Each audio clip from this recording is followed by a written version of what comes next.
ایک نوجوان کا کردار بڑا عجیب تھا. میلاد کا دن تھا 12 ربیع الاول. شاید میں نے یہاں دہرایا ہو یہ بات. میں ٹرین سے اتر رہا تھا, ایک نوجوان مجھ سے کہنے لگا, حضرت میں چاہتا ہوں کہ آج حضور کی بارگاہ میں کوئی اچھا تحفہ پیش کروں.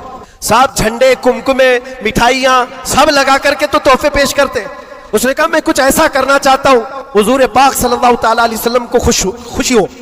میں اتر رہا تھا, اچانک ذہن میں یہ بات آئی, کہا اللہ کے نبی کے اخلاق یہ تھے کہ وہ بوڑھوں کی مدد کرتے, ان کا بوجھ اٹھاتے تھے. مکہ میں حضور مشہور تھے اس بات پر. ہم اتر رہے ہیں, دیکھو ٹرین سے کوئی بوڑھا اتر رہا, اس کا سامان اٹھا کر پہنچا دو, سنت ہے یہ بھی. اور آج 12 ربیع الاول ہے, تم حضور کی بارگاہ میں خراج عقیدت پیش کر. یہ بات کہا اور میں گزر گیا. وہ جوان ایک بوڑھی عورت 2 بڑے بڑے شاپر لے کر آ رہی تھی, اس کے پاس گیا اور کہا کہ اماں جی مجھے دو, میں اٹھاتا ہوں. وہ پہلے تو گھبرائی, کہا کہ تو کیوں اٹھائے گا, تو کولی ہے کیا ہے, میرا سامان کیوں نہیں دوں گی. نہیں دے رہی تھی. اور کیوں دے اجنبی کو کوئی. اس نے اصرار کیا, اماں جی دے دو اٹھا لوں گا. کہا اتنا کیوں کہہ رہا ہے بیٹا, تو سامان لے کے بھاگنا ہے, کیا کرنا ہے. اس نے صاف صاف سمجھا دیا, اماں جی بات یہ ہے آج 12 ربیع الاول کی تاریخ ہے, ہمارے پروفٹ محمد صلی اللہ علیہ وسلم کا جنم دن ہے, اور ان کی عادت تھی کہ وہ بوڑھے لوگوں کا بوجھ اپنے ہاتھ اٹھاتے تھے. میں چاہتا ہوں کہ ان کا عمل دہراؤں, ان کے اخلاق پر عمل کروں اور میں ان کی روح کو خوش کروں. بوڑھی کے دل میں بات آ گئی, کہا لے لے بیٹا, تو تیرے نبی کی بات کر رہا ہے, آج تمہارا کوئی تہوار کا دن ہے, یہ کرنا ہے تو کرو. وہ شاپ پر لے کر کے گیا, اس کو جہاں تک پہنچانا تھا پہنچایا. یہ بات آئی گئی گزر گئی.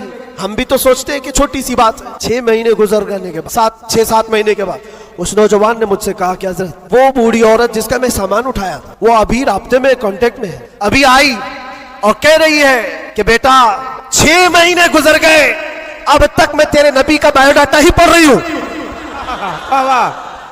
اب تک میں ان کے اخلاق ہی پڑھ رہی ہوں. کہا کیوں؟ کہا تیرے اس عمل نے مجھے اتنا متاثر کیا کہ اس زمانے کا کوئی جوان, ارے میرے بیٹے میرے پوتے نہیں آئے مجھے لینے, کسی اور کا بیٹا میرا سامان اٹھا رہا ہے, اس کے اندر اتنا اثر کہاں سے آیا. اور جب تو نے بتایا یہ تیرے نبی کے عمل ہے, میں نے سوچا کہ اس نبی کو کیوں نہ پڑھوں. پڑھتے پڑھتے میں اس مقام پر پہنچ گئی. بتاؤ تیرا نبی کہاں ہے, میں بھی جاؤں غلامی میں شامل ہو جاؤں.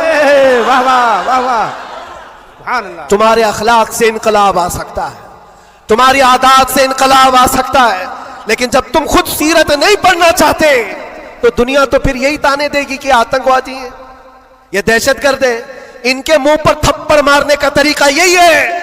ہم تمہاری سرٹیفکیٹ کے محتاج نہیں ہیں, ہم تمہارے بولے جانے سے کچھ بھی پرواہ نہیں کرتے, تمہیں اپنے نبی کے اخلاق کر کے دکھانا ہے.